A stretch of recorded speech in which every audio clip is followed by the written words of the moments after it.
একটি ব্যাপার লক্ষ্য করেছেন, যেই পানি খুব বেশি পরিষ্কার হয়, কাঁচের মতো স্বচ্ছ, সেই পানিতে কিন্তু আপনি কোনো মাছ খুঁজে পাবেন না। কিন্তু যেই পানিতে শ্যাওলা শৈবাল থাকে, ময়লা থাকে, সেই পানিতেই, অস্বচ্ছ পানিতেই আপনি অনেক বেশি মাছ পাবেন।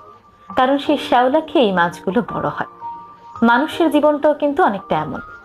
যেই মানুষগুলো পরিষ্কার মনের হয়, যেই মানুষগুলো মিথ্যে অভিনয় করতে পারে না, মিথ্যে ভালোবাসা দেখাতে পারে না, সেই মানুষগুলো দেখবেন বন্ধু কম থাকে। সেই মানুষগুলোর আশেপাশে মানুষ কম থাকে। তাদের আশেপাশে মানুষরা এসে মৌমাছির মতো ভন ভন করতে দেখবেন না। কিন্তু যেই মানুষগুলো মিথ্যে অভিনয় করে, সবার সামনে গিয়ে গিয়ে মিথ্যে ভালোবাসা দেখায়, তাদের মুখে একরকম, অন্তরে আরেক রকম। আপনার সামনে আপনাকে ভালোবাসা দেখাবে, কিন্তু পেছনে গিয়ে আপনার নামে কুৎসা রটাবে। সেই মানুষগুলোর বন্ধুর সংখ্যাই সবচেয়ে বেশি। এই মানুষগুলোর আশেপাশে দেখবেন আরো অনেক মানুষ মৌমাছির মতো ভন ভন ভন ভন করতে থাকে, এই মিথ্যে ভালোবাসা দেখে, মিথ্যে আবেগ দেখে। মানুষের জীবনটা আসলেই বৈচিত্র্যময়।